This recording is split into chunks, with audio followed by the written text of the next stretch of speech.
முருக வழிபாடு, சுப்பிரமணியர் வழிபாடு, இது இணைந்த வழிபாடுன்னு நான் ஒரு தடவை பேசினேன். இவர் விவரம் இல்லாமல் பேசுகிறார். மன்னிச்சுக்கங்க, 400 புஸ்தகம் படிக்காமல் நாங்கள் பேச மாட்டோம். 400 புஸ்தகம் படிக்காமல் நாங்கள் பேச மாட்டோம். நான் வானமாமலை முருக ஸ்கந்த இணைப்புன்னு ஒரு புஸ்தகமே எழுதியிருக்கிறது. நான் வானமாமலை அதுக்குரிய சான்றுகளை எல்லாம் போட்டு புஸ்தகமே எழுதியிருக்கார்.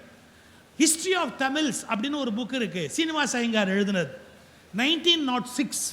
அவர் ஹிஸ்ட்ரி ப்ரொஃபஸர். அவர் சீனிவாச ஐயங்கார், மறந்துடாதீங்க. அவர் எழுதுகிற போது இந்த கருத்தை எழுதுகிறார். இப்போ அவருடைய வார்த்தையிலேருந்து நான் முருக வழிபாடு பற்றிய ஒரு 2 செய்தியை அவங்க முன்னாடி படக்கிறேன். சங்க காலத்தின் கடைசி பகுதியிலேயே, எப்படிங்க, சங்க காலத்தின் கடைசி பகுதியிலேயே தமிழருடைய தனி தமிழ் தெய்வமான முருகனை, எப்படி தனித்தமிழ் தெய்வமான முருகனை வட ஆரிய தெய்வமாகிய கார்த்திகேயனோடு ஒப்புமை உடைய தெய்வமாக போற்றும் வழக்கம் உண்டாயிற்று. சிவனுடைய மகனாக 6 முகமும் 12 கையும் உடைய குகனாக தேவ சேனாதிபதியாக தமிழ்க்கடவுளான முருகன் கருதப்பட்டான். திருமுருகாற்றுப்படை என்னும் பாடலில்தான் ஆரிய கடவுளான சுப்பிரமணியனோடு தொடர்பு படுத்தி முருகன் சுட்டப்படுகிறான். வானோர் தானை தலைவன், அந்தணர் வெறுக்கை, மங்கையர் கணவன், அறுவர் பயந்த ஆரமர் செல்வன் என்று ஆறுமுக கடவுள் பிறப்பு பற்றிய செய்தியை நக்கீரர் குறிப்பிடுகிறார். இதையே சிற்சில மாற்றங்களோடு கார்த்திகேயனின் பிறப்பை பற்றிய வரலாற்றை காலத்தால் மிகவும் பிற்பட்ட பரிபாடலிலும் சேர்த்து பேசப்படுகிறது. இது 2 நம்ம சொல்லும்போது என்ன கோவப்படுறாங்க, 2 வழிபாடு இணைஞ்சதுன்னு சொன்னால் சொல்லாத மூடுவாய சொல்லாத. வரலாறு சரியாக தெரிஞ்சாதான் நம்ம புரிஞ்சுக்க முடியும். இது 2 இணைந்த வழிபாடு. இப்போ நான் ஒரே ஒரு கேள்வி கேட்குறேன். முருக வழிபாட்டுக்கும் சுப்பிரமணியனுடைய வழிபாட்டுக்கும் இடையில இருக்கிற மிகப்பெரிய சிக்கல் என்னன்னு கேட்டால், முருகனுடைய வேலை பற்றி அருணகிரிநாதர் வேல் வகுப்புன்னு ஒரு பகுதி எழுதுகிறார். அந்த வேல் வகுப்புங்கிற நூல் எடுத்து பாருங்க. அந்த வேலில் எது மாலையா தொங்குதுன்னு எழுதுறார். அந்த வேலில் எது மாலை தெரியுமா? எதிரிகளுடைய குடல். எதிரிகளுடைய குடல் மாலையா தொங்குது. அதில் என்னென்ன இருக்குன்னு கேட்டான், ரத்தம், மாமிசம், இவற்றினுடைய அந்த வாசம் வீசக்கூடிய வேல் எழுதுறார். யார் எழுதுறார்? அருணகிரிநாதர் எழுதுறார். அப்போ நம்ம புரிஞ்சுக்கணுமா இல்லையா? முருகனுடைய வேல் என்பது மாமிசத்தோடு தொடர்புடையதாக தமிழ் இலக்கியங்களில் பேசப்பட்டிருக்கிறது. இப்போ என்ன ஒரு குழப்பம் பண்ணுறாங்க, சைவ அசைவத்தையும் கோயில் வழிபாட்டையும் குழப்பி அகங்காரத்தால் அவங்கவுங்க நினைச்சதை சாதிக்கணும்னு நினைக்கிறாங்க. தயவுசெய்து அப்படி நினைக்காதீங்க. வரலாற்றை பொறுமையாக படி.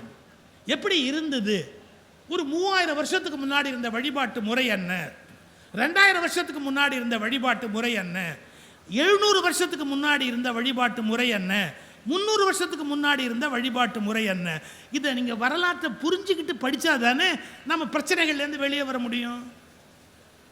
இன்னும் சொல்லப்போனால், இப்போ நான் படிக்க போகிற வார்த்தை என்னது இல்லைங்க.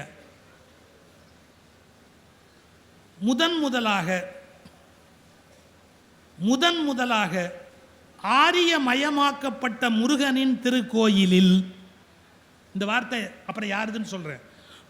முதலாக ஆரியமயமாக்கப்பட்ட முருகனின் திருக்கோயிலில் திருநெல்வேலி மாவட்டத்தில் உள்ள திருச்செந்தூர் தான் முதல் திருக்கோயில். சூரசம்ஹாரம் அங்கே தான் நடக்குது. நம்ம மெர்ச்சி பண்ணுறோம். தேவசேனாதிபதியாக கொண்டாந்து முருகப்பெருமான சுப்பிரமணியராகவும் இங்கே தமிழில் இருந்த முருகனையும் நம்ம இணைக்கிறோம். நான் என்ன சொல்ல வரேன், இப்போ அதை அறுத்துருங்கன்னு நான் சொல்லலை. இனிமே பிரிய முடியாது. நம்ம கலந்துட்டோம், எல்லாரும் சேர்ந்துட்டோம். ஒன்று மட்டும் சொல்கிறேன், கலந்துட்டவங்களில் ஒரு சில பேர் உன்னை விட நான் மேலேன்னு திமிரு பேசாது. கலந்துட்டவங்களில் ஒரு சிலர் உங்களை விட நான் மேலேன்னு திமிரு பேசாது. நீங்களும் எங்களுக்கு சமமாக நில்லுங்க. எங்களை விட மேலேன்னு பேசாது. எங்களை விட கீழேன்னு கூட நான் உங்களை சொல்லலை. நீங்களும் நானும் ஈக்குவலாக இருக்கலாம். எங்களை விட மேலே அப்படிங்கிறத நிலைநாட்ட முயற்சி பண்ணாதீங்க. இது இணைந்தது தான்ங்கிறத ஒத்துக்கிட்டா எந்த சட்ட சிக்கலும் கிடையாது, எந்த சமூக சிக்கலுமே கிடையாது. ஒரு காலத்தில் வேல் வழிபாடு மாமிசத்தோடு தொடர்புடையது. பின்னர் வந்த ஆகம வழிபாடு மாமிசங்களோடு தொடர்பு இல்லாதது. இதுலயே பல பேருக்கு தெரியலீங்க. கோர்ட்லயே இந்த விழத்தை சொல்ல மாட்டேங்கிறாங்க. ஆகமப்படி கட்டிய கோயில் என்பது வேறு, கட்டப்பட்ட கோயிலில் ஆகமம் நுழைக்கப்பட்டது என்பது வேறு. There is a vast difference. Sir, நான் லா கிராஜுவேட், இதுக்குள்ள எவ்வளவு பெரிய வித்தியாசம் இருக்கு தெரியுங்களா? ஆகமப்படி கட்டப்பட்ட கோயில் என்றால் வேறு, கட்டப்பட்ட கோயிலில் ஆகமம் நுழைக்கப்பட்டது என்றால் பொருள் வேறு. திருப்பரங்குன்றம் கோயில் ஆகம கோயில் ஆக முடியாது. ஏன் திருப்பரங்குன்றம் ஆகம கோயில் ஆக முடியாது தெரியுங்களா? பாறையில் செதுக்கப்பட்ட உருவம் சிலை எடுத்தலுக்குரிய ஆகம இலக்கணப்படி வராது. பாறையில் செதுக்கப்பட்ட குடைவரை கோயிலுக்கு ஆகமங்கள் கிடையாது. நம்ம எல்லாம் அழிச்சாட்டியம் பண்றோம், அழிச்சாட்டியம் பண்றோம். எனக்கு என்ன தெரியுமோ அதை சொல்லுவேன், நீ மரியாதையா கேட்டுக்கோ. தப்பு. வரலாற்றை முழுமையா படிச்சு பார்த்தா அது குடைவரை கோயில், மலையில செதுக்கப்பட்ட ஒரு உருவம். குடைவரை கோயிலுக்கு ஆகமம் பொருந்துவதற்கு வழி இல்லை. பிறகு ஆகம வழிபாடை ஏற்றுக்கொண்டு விட்டோம். இப்போ நான் மாமிசத்தை உள்ள கொண்டு போங்கன்னு சொல்லலை, நடக்காது, வேண்டாம். நான் அந்த அர்த்தத்தில் பேச வரல, எதையும் தப்பாக புரிஞ்சுக்காது. நாளைக்கு தலைப்பு செய்தி தப்பாக கூட போடுவாங்க. நான் அந்த அர்த்தத்தில் சொல்லலை. ஆனால் ஒன்றை புரிஞ்சுக்கங்க, இன்னைக்கு மாமிசம் அந்த கோயிலுக்குள்ள வேணாம், ஆனால் ஒரு காலத்தில் மாமிசம் இருந்ததுங்கிறத ஒத்துக்கோ. இதில் என்ன தப்பு இருக்கு? அதுக்கு நீங்க கிடையவே கிடையாது. இருந்ததுப்பா, அப்புறம் காலத்தில் மாறி போச்சுப்பா. ஏன்னா சமணர்கள் வருகைக்கு பிறகு மாமிசத்துக்கு இடம் கிடையாது. பிறகு ஆகமத்தினுடைய வருகைக்கு பிறகு மாமிசத்துக்கு அங்கே இடம் கிடையாது. ஸோ இதெல்லாம் பின்னால் ஏற்பட்ட மாற்றங்கள், ஏற்றுக்கொள்ள தயாராக இருக்கிறோம். ஆனால் ஆழமாக படித்து நாம் அதை தெரிந்து கொள்ள வேணும். இது கே பிள்ளை அப்படிங்கிற ஒருத்தரும் சீனிவாச ஐயங்காரும் அவங்களுடைய ஆராய்ச்சியை தொகுத்து தான் இந்த புத்தகம் எழுதப்படுது. கிபி 2ஆம் நூற்றாண்டு அளவில் பாருங்க, கிபி 2ஆம் நூற்றாண்டு அளவில் தமிழரின் அழகு கடவுளாகிய முருகனுடைய பண்புகளோடு, இந்த வார்த்தை யாருதுன்னு கொஞ்சம் நீங்கள் கவனிக்கணும். 149 பிடி சீனிவாச ஐயங்கார், வார்த்தையை கவனிச்சுக்கோங்க. யாரோட வார்த்தை? பிடி சீனிவாச ஐயங்கார். ஏன்னா இல்லாட்டி வேற யாரும் திராவிடர் கழகத்தில் சொல்லிட்டான்னு சண்டைக்கு வந்துடுவாங்கல்ல. இதை எழுதுறது பிடி சீனிவாச ஐயங்கார், ஹிஸ்ட்ரி ப்ரொஃபஸர், 1906 மெட்ராஸ் யூனிவர்சிட்டியில் அவர் எழுதின புஸ்தகம் வந்திருக்குது. அதில் எழுதுறாரு, என்ன எழுதுறாரு? தமிழரின் அழகு கடவுளாகிய முருகனுடைய பண்புகளோடு ஆரியர்களுடைய போர்க்கடவுளாகிய கார்த்திகேயனுடைய பண்புகளை இணைத்து சுப்பிரமணியன் என்னும் இந்து சமய தெய்வத்தை நம் முன்னோர்கள் உருவாக்கினார்கள். நம் முன்னோர்கள் உருவாக்கினார்கள். குறிஞ்சி நில கடவுளான முருகனுடைய மனைவியாகிய வள்ளியையும் கார்த்திகேயனுடைய பட்டத்தரசியாகிய தெய்வயானையையும் சுப்பிரமணிய கடவுளின் காதல் மனைவியாகவும் இல்லத்தரசியாகவும் கொண்டுள்ளனர் என்பது வரலாற்று அறிஞரின் துணிவு. எழுதியிருக்கிறவர் P T Srinivasa Iyengar, professor of history, Madras university. So நீங்கள் வரலாறு படித்தா தானே தெரியும். இது இணைக்கப்பட்டது. இணைக்கப்பட்டதில் தகராறு பண்ணக்கூடாது. எந்தெந்த நூற்றாண்டில் எப்படி எப்படி இருந்தது அப்படிங்கிறத நம்ம புரிந்து கொண்டு அதை மேற்கொண்டு கொண்டு செலுத்துவதற்கு பழகணும். பெருவாரியாக நம்முடைய காவல் தெய்வங்கள் முழுக்க பெண் தெய்வங்கள். அதுவும் தோப்பா எழுதுறாரு. தோப்பா ரொம்ப நுட்பமாக ஒன்று எழுதுறாரு. காவல் தெய்வங்கள் எல்லாம் பெண் 90%. அது கண்ணு இமைக்க முடியாதபடி பெருசாக திறந்தே வச்சுருக்கோம். காவல் தெய்வம் கண்ணு மூடலாமா? காவல்காரர் கண்ணமைக்கலாமா? அதனால தான் நம்முடைய எல்லா பெண் தெய்வங்களும் காவல் தெய்வங்களும் கண் இமைக்காது. 2 திரிசூலத்தோடு இருக்கும். ஏன்னா எதிரி வந்தால் கொல்றதுக்கு வேண்டிய வலிமையான ஆயுதம். அதை விட ரொம்ப முக்கியமான விஷயம், யாரும் வருத்தப்படக்கூடாது, காவலுக்கு இருக்கிற பெண் தெய்வங்கள் வடக்கு நோக்கி இருக்கும். ஏன் வடக்கு நோக்கினா, ஆபத்து எப்போதுமே தமிழனுக்கு வடக்கேந்து தான் வரும் அப்படிங்கிறத இன்னைக்கு நேற்றுக்கு இல்லை, இன்னைக்கு நேற்றுக்கு இல்லை, ஆரம்பத்திலே எழுதி வச்சுட்டு. அதனால தான் தமிழ்நாட்டில் இருக்கிற காவல் தெய்வங்கள் வடக்கு நோக்கிய எந்த கோயிலுக்கு போனாலும் கொற்றவை சன்னதி எங்கே இருக்குன்னு தெரியுங்களா? சிவனுடைய கோட்டத்தில் வடக்க தான் இருக்கணும். துர்க்கையினுடைய சன்னதி, கொற்றவையோட சன்னதி வடக்கு நோக்கி இருக்கணும். இதெல்லாம் ஒரு கணக்கு இருக்கு. ஏன்னா இந்த இனம் துன்பப்படுகிற போது அதற்கான ஒரு காவல் தெய்வத்தை உண்டு பண்ணி வைக்கிற போது அதன் விளைவு. சார், நாம் வடக்க தலை வச்சு படுக்கிறது இல்லை அப்படிங்கிற கருத்துக்கு ஏன் வந்தோம் தெரியுங்களா? தமிழர்கள் பல காரணம் சொல்லுவாங்க. வடக்க காந்தம் இழுக்குது, அப்படியே சில பேர் இழுத்துட்டு போட்டா பரவாயில்ல, வடக்க காந்தம் இழுக்குது. நம்ம அதற்காக இல்லை, நாம் வடக்க தலை வச்சு படுக்க மாட்டோம். ஏன்னா தெற்கு திசையில் லெமூரியா நம்முடைய முன்னோர்கள் கடலில் ஆழ்ந்த இடம். நம்முடைய நீத்தாரை நோக்கி கால்களை நீட்டி படக்கிற வழக்கம் தமிழனுக்கு கிடையாது. அதனால தெற்க கால் நீட்ட மாட்டோம், தெற்க கால் நீட்டி படுக்க மாட்டோம், தெற்க தலை வச்சோன்னா படுப்போம், தெற்க கால் நீட்டி படுக்க மாட்டோம். சில விஷயங்களை நம்ம புரிஞ்சுக்கணும், ஏன் இந்த மண்ணில் இப்படி ஏற்பட்டது அப்படிங்கிறத நம்ம புரிஞ்சுக்கணும். சொன்னால் இது மாதிரி நிறைய சொல்லிக்கிட்டே போகலாம். நேற்று ஒரு மதத்தில் இருந்தவர் இன்னைக்கு வேற ஒரு மதத்துக்கு மாற முடியாத? இன்னைக்கு ஒரு மதத்தில் இருந்தவர் நாளைக்கு ஒரு மதத்துக்கு மாற முடியாதா? எது மாறக்கூடியதோ அதை வைத்துக்கொண்டு சண்டை போடுவது முட்டாள்தனத்தின் உச்சகட்டம். மாற முடியாதது எதுவோ அதை வைத்துக்கொண்டு தான் விவாதமே செய்ய முடியும். எது மாறக்கூடியதோ அதை வைத்துக்கொண்டு நம்ம எப்படி விவாதத்தை நடத்த முடியும்? நேற்று ஒரு மதத்தில் இருந்தவர் இன்னைக்கு இன்னொரு மதத்துக்கு போயிருப்பார். 600 ஆண்டுக்கு முன்பு வேற மதத்தில் இருந்தவர் வேற மதத்துக்கு மாறி போயிருப்பார். அதை வச்சுட்டு நம்ம எப்படி சர்ச்சை பண்ண முடியும்? மாறக்கூடியது எது உங்களால் மாறவே முடியாததோ அதை வைத்துக்கொண்டு தான் நீங்கள் ஒரு அளவுகோலா வைத்துக்கொண்டு பேசணும். ஒரு ஆண் அப்படிங்கிற போது ஒரு அடையாளம் இருக்கு, ஒரு அதுவே பயாலஜிக்கலாக மாற்றம் இருக்கு. இன்னைக்கெல்லாம் பெண் ஒரு அளவு சொல்லலாம், இனம் ஓரளவு சொல்லலாம், அது ஜெனட்டிக்கலி ஒரு இனம்ங்கிறதுல ஒரு அடையாள குறிப்பு இருக்கு. இப்படி சிந்திக்கிறதுக்கு நாம பழகணும். சரி, அது அது அது அது ஒரு பக்கம் அப்படியே இருக்கட்டும். நான் இந்த மதுரையை பற்றி ஆரம்பித்தேன். முதல்ல இது சமணர்களுடைய ஆட்சியில் இருந்தது, பிறகு பௌத்தர்களுடைய இன்ஃப்ளூயன்ஸில் இருந்தது. சமண பௌத்தர்களை பக்தி இயக்கங்கள் வந்து வெளியே தள்ளுது. ஆனால் பக்தி இயக்கங்கள் வெளியே தள்ளுறதுக்கு காரணம் வைதீக கலாச்சாரம். வைதீக கலாச்சாரம் உள்ளே வந்ததுக்கப்புறம் பக்தி இயக்கங்களுக்கு ஒரு ஃபோர்ஸ் கிடைச்சது. அதனால் பக்தி இயக்கங்கள் வைதீக கலாச்சாரத்தோடு சேர்ந்துக்கிட்டு ஒரு பெரிய மாற்றத்தை இந்த மண்ணில் ஏற்படுத்தின. ஞானசம்பந்தர் வருகைக்கு பிறகு இங்கே வேற ஒரு மாற்றம் நடந்தது. அதன் பிறகு நம்மளை முகல் இன்வேஷன், பாபருடைய வருகைக்கு பிறகு இதே மதுரையில் முகல் ஆட்சி நடந்திருக்கு. பிறகு அவர்கள் இங்கிருந்து வெளியேற்றப்பட்டு விஜயநகர சாம்ராஜ்யத்தினுடைய வருகைக்கு பிறகு ஒரு இந்துக்களுடைய ஆட்சி நடைபெற்றிருக்கிறது.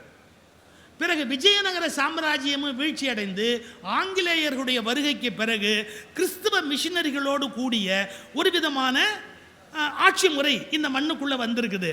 இதில் அவன் காலத்தில் அவன் ஒரு உத்தரவு போட்டான்.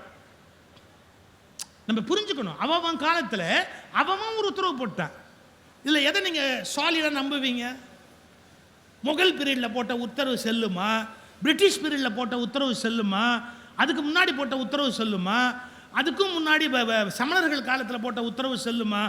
நீங்கள் ஒரு பெரிய ஆச்சரியம், மதம்னு நம்ம சொல்கிறோமே ஒழிய மதம் சொந்தத்தில் எந்த வலிமையும் இல்லாதது. ஆனால் இந்த நம்ம சின்ன வயசில் கதை சொல்லுவான், இவன் உயிர் எங்கே இருக்குது தெரியுமா? 7 கடலுக்கு அந்தாண்ட ஒரு அசுரர், அவன் ஒரு டப்பாவில் வண்டு வச்சுருக்கான், அந்த வண்டுக்குள்ளே இவன் உயிர் உட்காந்துருக்குன்னு சின்ன வயசில் நம்ம காதில் பூ வச்சு இது மாதிரி நிறைய கதை சொல்லுவாங்க. அது மாதிரி உண்மையிலேயே மதத்தினுடைய உயிர் என்பது மதத்தில் இல்லை. அவர்கள் எந்த அரசனை ஆட்டி படைக்க முடிகிறதோ அதில் தான் அவர்கள் செல்வாக்கு என்பது உண்மையில் தங்கி இருக்கிறது. நான் ஒரு கேள்வி கேட்கட்டுமா? செஸ்ஸு கேம் தானே, செஸ்ஸு கேம் தானே. செஸ்ஸு கேமில் கிங்குன்னு ஒன்று இருக்குது, ரைட்டா? ஆனால் ஸ்லோவாக நான் வரும், ஒரு கட்டம் தான் போக முடியும், வேஸ்ட். அது இங்கிலீஷ்காரனுடைய கண்டுபிடிப்பு. அங்கே விக்டோரியா அப்படி, எலிசபெத் அப்படி, நம்ம மீனாட்சியும் அப்படி தான். நான் கூட சொன்னேன், இந்த பெண்களுக்கு மரியாதை கொடுத்தது, பெண்களுக்கு மரியாதை கொடுத்தது பிரிட்டிஷ்காரன். யாரப்பட எலிசபெத் குயின், அவங்க ஹஸ்பண்டு கிங்கு இல்லை. எங்கள் மதுரையில் மீனாட்சி அரசி, சொக்கநாதர் அரசர் இல்லை. அவர் யார்? இந்த அம்மாவுக்கு ஹஸ்பண்டு. இந்த அம்மாவுக்கு ஹஸ்பண்டு. போகும்போது குரூப் ஃபோட்டோ எடுத்தால் கொஞ்சம் சேர்ந்து நின்றுக்கலாம் அம்மாவோட, அவ்வளோதான் அவருக்கு அலவுடு. அவருக்கு தனியாக பட்டாபிஷேகம் கிடையாது. எங்கள் அம்மா மீனாட்சிக்கு தான் இங்கே பட்டாபிஷேகம் உண்டு. கொஞ்சம் யோசிச்சு பாருங்க, எத்தனையோ நூற்றாண்டுகளுக்கு முன்பு பெண்ணை தலைமையில் ஏற்றுக்கொண்டு ஆணை அடுத்து ஒதுக்கி வைத்த ஒரு மிகப்பெரிய பாரம்பரியம் இந்த தமிழினுடைய பாரம்பரியம். செஸ் ஆட்டம் இங்கே வந்ததுக்கு எப்படி வந்தது, எதுலேருந்து வந்தது அப்படின்னு ரொம்ப ஆரம்ப காலத்தில் நாம் வேட்டை சமூகம், காட்டில் வேட்டையாடி என்ன விலங்கு கிடைக்குதோ அதை சாப்பிடும். நீங்கள் எப்போவாவது வாய்ப்பு இருந்தால் அனிமல் பிளானட் பாருங்கள், யூடியூப்பில் போய் விலங்குகளுடைய வாழ்க்கையை பாருங்கள், பரிதாபமாக இருக்கும். காலையில் எந்திரிச்ச உடனே அது உணவு தேடி தான் வெளியே போகணும். ரெண்டே விஷயம், ஒன்று அது எதுக்காவது உணவாயிடணும், இல்லை ஏதோ ஒன்று அதுக்கு உணவாயிடும். இதை தவிர வாழ்க்கையே கிடையாது. காலைல ஏஞ்சதுலேருந்து இத்தினோண்டு உயிர்லேருந்து அது எவ்வளோ பெரிய உயிராக இருந்தாலும் உணவு தேடி புறப்படும். ஒன்று அது உணவாயிடும், இல்லாட்டி இன்னொன்று தின்னுபிட்டு வந்து படுத்துடும். ஆச்சுங்களா? இந்த விலங்கு வேட்டை ஆடி நம்ம முன்னோர்கள் வாழ்ந்தாங்க, ரொம்ப பழைய வழக்கம். இந்த வேட்டை சமூகத்தில் நம்ம பொழுது போகாமல் உட்காந்துருக்கிற போது ஒரு விளையாட்டு விளையாடணுங்கிற போது என்ன மாதிரி விளையாடலான்னு யோசிக்கிறோம். அப்போ நம்ம என்ன பண்ணுறோம்? ஆடு, புல்லுக்கட்டு, புலி இதை வச்சு ஒரு விளையாட்டு விளையாட ஆரம்பிக்கிறோம். ஏன்னா ஆடுகளை நம்ம காப்பாற்றி ஆகணும். பிறகு புலி வந்து அதை தின்னுடும். ஆடுகளை காப்பாற்றுறதுக்கு புல்லையும் காப்பாற்றி ஆகணும். நம்ம கொடுக்குற நேரத்தில் அது கரெக்டாக சாப்பிடணும். நாம் அதை விளையாடுவோம். இப்படி ஒரு முக்கோணம் போட்டு, இப்படி ஒரு முக்கோணம் போட்டு இந்த ஆடு புலி ஆட்டம் அப்படின்னு சொல்லி நம்ம ஒன்று விளையாடுவோம். என்ன ரிசர்ச்சில் சொல்கிறான், வேட்டை சமூகமாக இருந்தபோது உண்டான ஆடுபுலி ஆட்டம் தான் பிற்காலத்தில் சதுரங்கமாக மாறியது. ஏன்னா வேட்டை சமூகத்தில் இந்த விளையாட்டு அது செஸ்ஸாக மாறுது. எப்போ ராஜா குடிப்படை அவருக்கு எல்லாம் உண்டாயிடுச்சு இல்லையா? அப்போ ஆடுபுலி ஆட்டம் என்பது இன்னும் நவீனமயப்படுத்தப்படுகிறது. அப்போ உண்டாகக்கூடியது சதுரங்கம். சரி, சதுரங்கத்துக்கு தமிழில் ஏதாவது பேர் இருக்குதா அப்படின்னு கேட்டால் இருக்கு. வைணவ பக்தி இலக்கியங்கள்ல இருக்கு. என்ன? ஆனைக்கொப்புன்னு பேர். எப்படி? ஆனைக்கொப்பு. அதுக்கு ஏன் ஆனைக்கொப்புன்னு பேர் சதுரங்கத்துக்கு? தந்தத்தில் வச்சு தான் விளையாடுவாங்க அரசர்கள். ஆனையோட கொம்புலேருந்து செய்யப்படுவதால் அதுக்கு பேர் ஆனைக்கொப்புன்னு சதுரங்கத்துக்கு பேர் வச்சாங்க. இப்போ நான் அந்த பழைய விஷயம் நினைவு வந்துருச்சு சொல்கிறேன். சார் அதில் யார் இருக்கா? ராஜா இருக்கார், கரெக்டாக. ராணி இருக்காங்க, கரெக்டாக. ராணி ரொம்ப ஃபாஸ்ட்டாக போவாங்க, வருவாங்க, எப்படி வேணாலும் எல்லா டைரக்ஷன்லையும் போவாங்க. வந்துச்சா? மூணாவதாக யார் வச்சுருக்கிறேன் செஸ்ஸில்? Arch bishop. பிஷப் மூணாவதா. அப்போ நீங்கள் என்ன புரிஞ்சுக்கணும்? மதகுரு இல்லாமல் அரசியல் இல்லை என்பதை என்றோ விளையாட்டில் குறித்து வைத்து விட்டார். சார் தளபதி இருக்க வேண்டியது தான். அதாவது யார் அந்த போர்ப்படை தளபதியும் இருக்க வேண்டியது தான். சாமியார் இருக்காங்க, என்ன வேலை? சாமியாருங்க பண்ணுற அரசியல் உலகத்தில் வேற எவனுமே பண்ண முடியாது.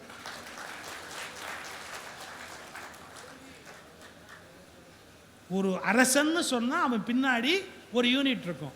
எல்லா மதங்கள்லையுமே, டேக் இட் ஃப்ரம் மீ, எல்லா மதங்கள்லையுமே ஒவ்வொரு மத குரூப் பின்னாடி போய் உட்காந்துக்குவாங்க. ஸ்ட்ரைட்டாக பவருக்கு வர மாட்டாங்க. எவன் பவருக்கு வந்தாலும் அவங்க ஆட்டி வைப்பாங்க. ஏன்னா ஒரு பயம் இருக்கும். பாரு, உன் ஆயுசு வளரணும்னா அதுக்கு ஒரு யாகம் பண்ணணும், பண்ணுங்க, கண்ட்ரோல் வந்தாச்சு. உனக்கு 3வது மனைவி கல்யாணம் பண்ணால் ஆட்சி நீளும், கணக்கு இருக்கு. நீ சில பேர் 2ஆம் கல்யாணம் 3ஆம் கல்யாணம்லாம் பண்ணாங்கல்ல, காரணமே மனைவி ஜாதகத்தை பார்த்துட்டு தான். அவளுக்கு மகாராணி யோகம் இருக்குதான். அதனால அவள் அது கண்டிப்பாக ஜெயிச்சு வரத்துக்கு வாய்ப்பு இருக்கிறதால இவர் எலெக்ஷனில் ஜெயிச்சு பவருக்கு வந்துடுவார்னு. இதே மாதிரி கணக்கு பார்த்து கல்யாணம் பண்ணவங்களாம் இருக்காங்க, ஜாதகத்தை பார்த்து கல்யாணம் பண்ணவங்களாம் இருக்கிறாங்க உலகத்தில். சரி, அதை அப்படியே விட்டுருங்க, நம்ம போனால் அது வேற எங்கேயா போயிடும். நான் சொல்ல வந்த செய்தி இவ்வளவு தான்.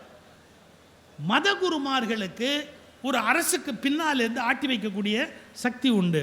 இதை சதுரங்க விளையாட்டில் வச்சிருக்கிறான். எனக்கு அது இன்னும் புரியவே இல்லை. சிப்பாய் இருக்கிறான், சேனாதிபதி இருக்கிறான், அமைச்சர் இருக்கிறார், எல்லாம் புரியுது. அங்கே ஏன் ஒரு மதகுரு உட்கார்ந்துருக்கிறாரு, பிஷப் அப்படின்னு ஒன்று வச்சிருக்கிறாரு அந்த இடத்துக்குள்ள? அப்போது எந்த அரசியலும் ஒரு மதகுருவினுடைய அந்த கட்டுப்பாட்டுக்கு கீழே வருகிறது என்பதை விளக்கக்கூடிய ஒரு விளையாட்டு அது. அது அப்படியே இருக்கட்டும். உங்களுக்கு யானையினுடைய அந்த துதிக்கைன்னு சொல்லியிருக்காங்கல்ல, துதிக்கைக்கு என்ன விளக்கம் சொல்லி கொடுத்துருக்காங்க? யானையோட தும்பிச்சாங்கைங்கிறான் சில பேர், துதிக்கை அப்படின்னு. நாம் இன்னும் ஒருபடி மேலே போயிட்டோம். யார் வந்தாலும் குட் மார்னிங் போடுது. விஐபி வந்தால் பெருசாக குட் மார்னிங் போட்டு 4 நாள் வாங்கிட்டோம். எனக்கு தெரிஞ்சு சார், ஒரு விலங்கு அவமானப்படுத்துறதுக்கு இதை விட வேறு சிறந்த வழி இருக்க முடியாது. கேவலம் ஒரு ரூபா 2 ரூபாய்க்கு குட் மார்னிங் போடுற வேலைக்காக யானை படைக்கப்பட்டது. 5 டன் மரத்தை அப்படியே இழுக்கக்கூடிய ஒரு விலங்கை 5 ரூபாய்க்கு குட் மார்னிங் போட வச்சான் பாருங்க. நம்மளால விட மோசமான ஒரு ஆள் உலகத்தில் இருக்க முடியாது. எனக்கு ரொம்ப சந்தோஷமான செய்தி. இனிமேல் கோயில்களில் கூட யானை வானான்னு சுப்ரீம் கோர்ட்டில் ஆர்டர் போட்டாங்க. இருக்கிற வரைக்கும் வச்சுக்கோங்க, இனிமேல் புதுசாக உள்ளே கொண்டாடாதீங்கட்டாங்க. தவறு சார் அது. நம்ம மற்றவங்களை பற்றி கவலைப்படுறதே இல்லை. 3 விஷயம் யானையோட இயல்பு உங்களுக்கு தெரியுமா? 18 மணி நேரம் சாப்பிடணும். 18 மணி நேரம் சாப்பிடணும் யானை. அதை விட ரொம்ப முக்கியம் 18 மணி நேரம் நடந்துக்கிட்டே இருக்கணும். அது மேற்கு தொடர்ச்சி மலையில், கேரளாவுக்கு அந்தாண்ட மேற்கு தொடர்ச்சி மலையில் புறப்பட்டா மைசூர் வரைக்கும் போகும், திரும்பி அங்கேருந்து இது வரைக்கும் வரும். அப்படிப்பட்ட ஒரு வாழ்க்கை முறை உடையது. அதை சர்க்கஸ்னு சொல்லுங்க, கோயில்னு சொல்லுங்க, எதை சொல்லியும் நீங்கள் விலங்கு போட்டு கட்டி வச்சிங்களே, இந்த பாவத்தை 7 தலைமுறையிலும் யாராலும் தொலைக்க முடியாது. எழுதி வச்சு. யானை சுதந்திரமாக இருக்கிறதுக்கு பிறந்த விலங்கு, அது நடக்கிறதுக்கு பிறந்த விலங்கு. அதை கொண்டாந்து கட்டி வச்சுக்கிறது, குட் மார்னிங் போட வைக்கிறதா தப்பு. அதெல்லாம் பாவத்தில் பெரிய பாவம். அதை விட அதோடைய மேட்டிங் சீசன் இருக்கு இல்லையா, அது இணையும். அது டிசைட் பண்ணணும். அது டிசைட் பண்ணணும். அந்த காலத்துக்கு ஏற்ற போது அது இணையணும். நம்ம படுபாவிங்க அதை பிரித்து கொண்டாந்து இங்கே வச்சு, இந்த நாம் பண்ணுற பாவம் இருக்கே, யானைக்கு மட்டும் பேசக்கூடிய சக்தி இருந்ததுன்னு வச்சுங்க, சுப்ரீம் கோர்ட்டில் போய் நின்று நம்மளெல்லாம் உண்டு இல்லைன்னு வைக்கிறது. நல்ல வேளை கடைசியாக ஜட்ஜஸ் பார்த்து இனிமேல் இந்த மாதிரி இம்சை பண்ணாதீங்க, யானைகளெல்லாம் கொண்டாந்து இப்படிலாம் பண்ணி கொடுமைப்படுத்தாதீங்கன்னு ஆர்டர் போட்டாங்க. யுகபாரதி ஒரு புக்கை எழுதியிருக்கிறாரு வேலு நாச்சியார் பற்றி. ஐயோ, வேலு நாச்சியாருடைய அந்த வரலாறு படித்தா முத்துவடுகநாதரும் வேலு நாச்சியாரும் பிரிட்டிஷ் கவர்னர் சந்திக்கிறாங்க. அம்மா ஒளிஞ்சு நின்றுக்கிட்டாங்க, ஏன்னா பெண்கள் வெளியே வர்ற பழக்கம் கிடையாது. முத்துவடுகநாதர் அவருடைய சிலம்பு வாத்தியார் இவங்கெல்லாம் நிற்கிறாங்க. அந்த இங்கிலீஷ் கவர்னர் கேட்குறான், ஏன் எனக்கு வரி கட்டலை? நான் அனுப்பிச்ச ஆளை நீ ஏன் மதிக்கலை? நான் அனுப்பிச்ச ஆளுக்கு நீ அவமரியாதை வேறு பண்ணியிருக்க, நான் உன்னை என்ன பண்ணலாம்? இங்கிலீஷில் கேட்குறான். முத்துவடுகநாதருக்கு இங்கிலீஷ் தெரியாது. அவருக்கு டிரான்ஸ்லேட் பண்ணுறது தாண்டவராயன் பிள்ளை, அவர் இல்லை பக்கத்தில், டிரான்ஸ்லேட்டர் இல்லை. முத்துவடுகநாதர் அப்படியே நிற்கிறார், பதில் சொல்ல முடியல அவரால், அப்படியே பேசாமல் நிற்கிறார் முத்துவடுகநாதர். அவர் சும்மா நிற்கிறத பார்த்துட்டு சிரிக்கிறார் அந்த கவர்னர். அதை விட ஒரு பெரிய கொடுமை, அந்த கவர்னருக்கு ஒரு துபாஷி கூட வரான், அதாவது டிரான்ஸ்லேட்டர் வர்றான். அவன் பாருங்க, அவன் நம்மால் அயோக்கிய பையன் டிரான்ஸ்லேட் பண்ணாமல் நிற்கிறான். பிரிட்டிஷ் கவர்னர் கேட்கறதுக்கு என்னன்னு இந்த அரசருக்கு சொன்னா தானே சார் பதில் சொல்ல முடியும். இவர் சொல்லாமல் பேசாமல் நிற்கிறான். இவனை மக்கா எஸ்டாப்ளிஷ் பண்ணணும் அப்படிங்கிறதுக்காக நிற்கிறான். முத்துவடுகநாதருக்கு இங்கிலீஷ் தெரியாது, அப்படியே ஒரு மாதிரி கண்ணு கொதிக்குது அவருக்கு, இவன் என்ன சொல்கிறான் அப்படின்னு. அது வரைக்கும் இந்த ஜன்னலுக்கு பின்னால் நின்றுக்கிட்டே இருந்த வீரமங்க வேலு நாச்சியார் என்ன பண்ணாங்க, முன்னாடி வந்து அந்த பிரிட்டிஷ் அந்த கவர்னரை பார்த்து ஒரு கேள்வி கேட்டாங்க. இது வேறு, நீ தான் இந்த நாட்டில் பிழைக்க வந்தவன், நீ தான் எங்கள் மொழியை கற்றுக்கணுமே ஒழிய உன் மொழியை நாங்கள் கற்றுக்கணுங்கிற அவசியம் கிடையாது. நாங்கள் உன் நாட்டில் பிழைக்க வரல, நாங்கள் எங்கள் நாட்டில் இருக்கிறோம், சிவகங்கை நாங்கள் எங்கள் நாட்டில் இருக்கிறோம். நீ பிழைக்க வந்தவன், நீ வாழணும்னா எங்கள் மொழியை கற்றுக்கணும்.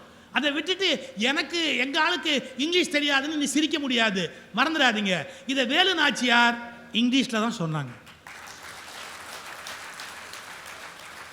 என்ன சார், எப்படி சார் படிச்சிருப்பாங்க? இது பெருசு இல்லை. இதை கேட்ட உடனே அந்த கவர்னர் ஷாக் ஆகிட்டான். என்னடா இவர் பேச மாட்டேங்கிறாரு, இவர் ஒய்ஃபு இங்கிலீஷில் அடி நிமித்துறாங்களே அப்படின்ட்டு பதறி போய் எந்திரிச்சான். அந்த கவர்னர் ஷாக் ஆகி எந்திரிச்சான். ஒரு நிமிஷம் உட்கார், இப்போ இதையே மலையாளத்தில் சொல்கிற எழுதிக்க, இதையே கன்னடத்தில் சொல்கிற எழுதிக்க, இதையே உருதுல சொல்கிற எழுதிக்க. 5 மொழிகளில் வேலு நாச்சியார் பேசி காட்டு. 5 மொழியில் பேசிட்டு இப்போ என்ன சொல்ற? நீங்கள் யோசிக்கணும். பெண் அந்த காலத்தில் பல மொழிகளை கற்று கல்வி உள்ளவளாக, இதெல்லாம் பிரமிக்க வைக்கிற நிகழ்ச்சி இல்லையா? நான் தமிழர் வாழ்வியல்னால் பழைய மரபுக்கு தான் போகணுங்கிறது இல்லை, சங்க காலத்திலேருந்து இன்னை வரைக்கும் வாங்க சார். பெண்ணுக்கு கல்வி இல்லை, இப்போ கொடுக்கலேங்கிறான். நீங்கள் சங்க இலக்கியத்தில் போய் பார்த்தீங்கன்னா பெண்பால் புலவர்கள் எவ்வளோ பேர்? அவ்வை நடராஜனுடைய PhD தீசிஸ் என்ன தெரியுமா? சங்ககால பெண்பால் புலவர்கள். டாக்டர் அவ்வை நடராஜனுடைய PhD தீசிஸ் சங்ககால பெண்பால் புலவர்கள் லிஸ்ட் பண்ணுறார். எவ்வளவு பெண்பால் புலவர்கள், யார் யார் என்னென்ன பாடியிருக்கிறாங்கன்னு. ஏன் சார், கவிதை எழுதுவதற்குரிய அளவுக்கு ஒரு பெண் வளர்ந்துருக்கிறான்னா அவள் எவ்வளவு மொழி அறிவும் ஆளுமையும் உடைய ஒருத்தியாக இருந்திருக்க முடியும்? நீங்கள் இன்னைக்கு எடுத்தால் கூட 4-5 கவிஞர்களுக்கு மேலே பெண் கவிஞர் எடுக்க முடியாது. ஆனால் சங்க காலத்தில் அவ்வளவு பெண் கவிஞர்கள் உலகத்தில் இருந்திருக்கிறாங்க. அப்போ இந்த மொழியில் பெண்ணை அடிமைப்படுத்துகிற வழக்கம் கிடையாது. பெண்ணை செகண்டரியாக ட்ரீட் பண்ணுற வழக்கம் கிடையாது. ஆப்பிரிக்க பழங்குடியிலிருந்து வளர்ச்சி அடைந்த சமூகத்தில் பெண்ணை குறைவாக நடத்த முடியாது, தெரிஞ்சுக்குங்க. ஆப்பிரிக்க பழங்குடி மக்கள்லேருந்து மேலோங்கி வந்த சமூக இனத்தில் ஒருபோதும் பெண்ணை குறைவாக நினைக்க முடியாது. இது தாய்வழி சமூகம் பெறுவா. அப்போ நம்ம பெண்ணுக்கு உரிய மரியாதை கொடுத்துருக்குறோம், அதன்படி நடக்க வேணுங்கிற வரன்முறை வைத்திருக்கிறோம். இந்த மொழியை ஏன் நீங்கள் நேசிக்கணும், ஏன் காப்பாற்றணும்? நான் ஒரு 2-3 விஷயம் சொல்கிறேன். மொழிங்கிறது, தமிழ் மொழிங்கிறது ஏன் சார் எழுத்துலேருந்து சொல் உருவாகுது. அது என்ன சார் மொழியை போய் ஏன் இப்படி தலைமையில் தூக்கி வச்சுக்கிட்டு தமிழை ஆடுறான்? அந்த அந்த அந்த ஒரு இந்த மொழி மாதிரி உலகத்தில் இல்லை, ஒரு மாதிரி இல்லை. இதுக்கு ஒருத்தர் ஒரு பதில் எழுதியிருக்கிறார். தமிழ் சூழல் இயல் மொழின்னா. என்ன சூழல் இயல்? ஒன்னொன்றுக்கும் தனித்தனியாக பேர் வச்சுருக்கோம். அந்த அந்த எழுத்தாளர் பேர் நக்கீரன் பேர். நம்ம அவர் இல்லை, நக்கீரன் கோபால் இல்லை, இன்னொருத்தர் நக்கீரன். அவர் தான் அந்த புத்தகம் எழுதியிருக்கிறார். என்ன நுட்பமாக யோசிக்கிறார் பாருங்க. இங்கிலீஷில் மவுஸ் டீர் அப்படின்னு ஒரு வார்த்தை இருக்குது. மவுஸ் டீர் ஆங்கிலத்தில் ஒரு விலங்கு, சின்ன விலங்குக்கு மவுஸ் டீர்னு பேர். இது அப்படியே தமிழில் மொழிபெயர்த்தவன் என்ன பண்ணிட்டான்? மவுஸ் டீரை எலிமான் அப்படின்னு மொழிபெயர்த்தான். தவறு. நீங்கள் அவசரப்பட்டு மட்டும் தமிழில் மொழிபெயர்க்கக்கூடாது. இப்போ கம்ப்யூட்டரில் கூட மவுஸ்ன்னு வச்சுருக்குறோம், எலினா மொழிபெயர்க்க முடியும் அதுக்கு? இல்லை சொடிக்கிங்கிறோம். நம்ம எத்தனை மாற்றி சொல்கிறோம். ஸ்கேன் வருடி அப்படிங்கிறோம் இல்லையா? நம்ம புதுசாக சொல்ல உருவாக்குவோம். பிற மொழிகள் ஆங்கிலத்தை அப்படியே வழிமொழிகிற போது புதிய சொற்களை பெற்றுக் கொடுக்கிற இளமை தமிழுக்கு உண்டு. இந்த வயிறு மலடி வயிறு இல்லை, அதில் புதுசு புதுசாக சொல் பிறக்கும். வருடி என்ன? ஸ்கேனிங்க்கு ஒரு அழகான வார்த்தையை நம்ம கண்டுபிடிக்கிறோம். சொடுக்குங்கள் அப்படிங்கிறோம். அந்த இணைப்பை சொடுக்குங்கள் அப்படிங்கிறோம். இருங்க, இதை எலிமான்னு ஏன் மொழிபெயர்க்கக்கூடாது அப்படின்னு கேட்டால், பழைய தமிழ் இலக்கியங்களை படித்து பார்த்தா அதுக்கு ஒரு பேர் வச்சுருக்கான். நீங்கள் இமேஜினே பண்ண முடியாது. அதுக்கு என்ன பேர் தெரியுங்களா? சருகுமான். சருகுன்னா என்ன? மெல்லி சேர்த்தனோண்டா இருக்கிறது. இந்த மானுக்கு அவன் மவுஸ் டீருங்கிறான், அதை இவன் என்ன சொல்கிறான்? சருகுமான் அப்படின்னு பெயர் வைக்கிறான். அதில் இன்னொரு பெரிய ஆச்சரியம், நாம் அதை மான் வகைன்னு இலக்கியம் தெரிஞ்சவன் சொல்லும்போது, மலைவாழ் மக்கள் இருக்காங்க இல்லையா, அவங்க மொழி தமிழ் இல்லை, அவங்க வேற மொழி பேசுகிறவங்க. மலைவாழ் மக்கள், பழங்குடி மக்கள், மேற்கு தொடர்ச்சி மலையில் வாழ்கிற பழங்குடி மக்கள், அதுக்கு ஒரு பேர் வச்சிருக்கிறாங்க, கூரன் பன்றி. இப்போ தான் நீங்கள் சிந்திக்கணும். நாம் அதை எலிமான்னு மான் வகைன்னு நினச்சிட்டோம். அப்புறம் சருகுமான்னு பேர் இருக்கிறத பெருமையாக சொல்கிறோம். ஆனால் அந்த அந்த விலங்கோடு காட்டுக்குள்ளே வாழுகிற மக்கள் தான் அது மான் வகை இல்லை, பன்றி வகைன்னு கண்டுபிடிச்சி கூரன் பன்றி அப்படின்னு அதுக்கு பேர் வைக்கிறான். இதில் எதுக்காக இந்த இடத்த சொல்கிறேன்னா, அந்த ஆசிரியர் எழுதுகிறாரு, அந்த மேற்கு தொடர்ச்சி மலையில் வாழுகிற பழங்குடி மக்களுடைய மொழிக்கு எழுத்து இல்லை, பேச்சு வழக்கு மட்டுமே இருக்கிறது. இந்த மொழிகள் அழிந்தால் என்ன என்று பல பேர் அலட்சியமாக பேசுகிறார்கள். நன்றாக புரிந்து கொள்ளுங்கள், ஒரு மொழியின் அழிவு என்பது எழுத்துக்களின் அழிவு அல்ல, அங்கு கண்டுபிடிக்கப்பட்ட உண்மைகளின் அழிவு. சார் அது பன்றின்னு கண்டுபிடிச்சிருக்கான் சார் அவன், இதை மான்னு நம்ம சொல்லிக்கிட்டு இருக்கிறோம், அது பன்றி வகை அப்படிங்கிறான்.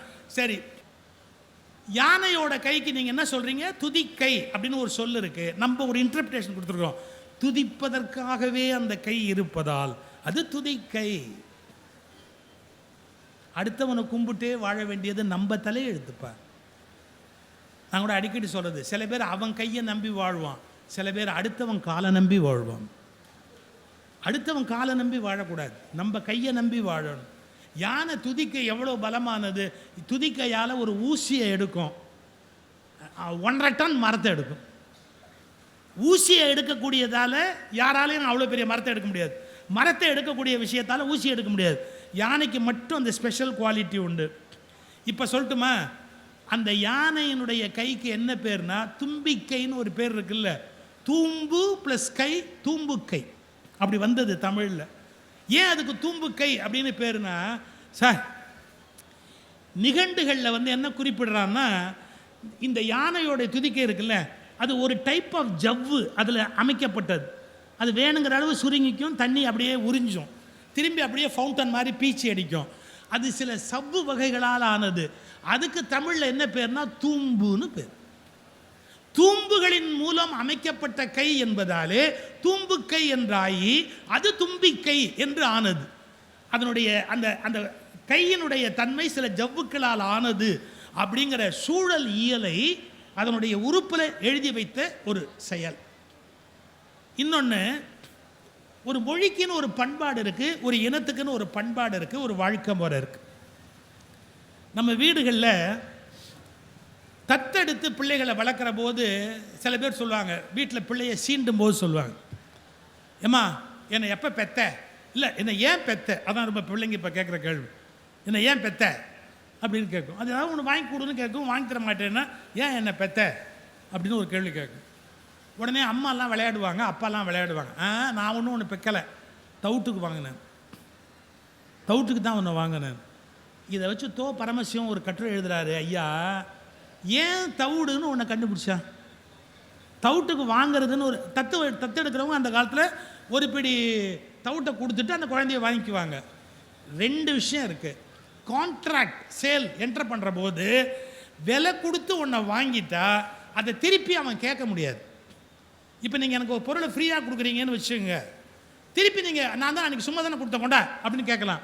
ஆனால் உங்ககிட்டேருந்து நீங்கள் ஒரு விலை எங்கிட்டேருந்து வாங்கிட்டீங்கன்னா நீங்கள் எங்கிட்டேருந்து வாங்க முடியாது. லீகல் ரைட்டு எனக்கு வந்துடுது ஆச்சுங்களா. அப்போ ஏதாவது ஒரு விலை கொடுக்கணும். ஆனால் இப்போ யோசிச்சு பாருங்க, ஒரு குழந்தைக்கு 50 ரூபா 100 ரூபான்னு பணத்தை கொடுத்து வாங்கிட்டா அந்த பெற்றவங்களுக்கு என்ன மரியாதை இருக்கு? மனுஷனாயாவன் பிள்ளைய பற்றி 500 ரூபாய்க்கு விற்றுட்டான், பிள்ளைய பற்றி 5 லட்சத்துக்கு விற்றுட்டான், உலகம் பழிக்கும். என்ன அர்த்தம்னா, வாங்குகிறவன் உரிமையையும் கெடுக்காமல் தருகிறவன் பெருமையையும் கெடுக்காமல் தவுட்டுக்கு வாங்கிக்கிறது. ஏன்னா தர்றவே தவுடு ஒரு பெரிய விஷயமா, விலை கிடையாது, ஆனால் வாங்குறவனுக்கு உரிமை வந்துடுது. இதனால தான் தவுட்டுக்கு கொடுக்குற பழக்கம். இது ஒரு சின்ன பழக்கம், இந்த மண்ணுக்குள்ளே இருக்கிற ஒரு வாழ்வியல் கல்ச்சர். தவுட்டுக்கு வாங்கினேன், உண்மை தவுட்டுக்கு தான் வாங்குவாங்க. நமக்கு பெரிய சடங்கு கிடையாது திருமணத்தில். 5 பூதங்களை சாட்சியாக. எனக்கு பெரிய வருத்தம் தெரியுங்களா, இப்போவும் திருமணத்தில் அரசாணிக்கால் நடுறதுன்னு சொல்லி ஒரு மரத்து கிளையை உடைச்சிட்டு வந்து மண்டபத்து தூணில் கட்டி அதுக்கு மஞ்சளும் குங்குமம் வச்சு அதை தூக்கி குப்பை தொட்டில் எறிகிறான். இது தமிழர் மரபு அல்ல. நம்முடைய நல்லது கெட்டது எல்லாத்திலையுமே தமிழர்கள் ஒரு மரத்தை நட்டு அதை வழிபட்டு அந்த மரம் வளர்ந்தால் வாழ்க்கை வளரும் என்ற நம்பிக்கையோடு வீடுகளில் மரம் நட்டு பூசித்த வழக்கம் நம்முடைய வழக்கம்.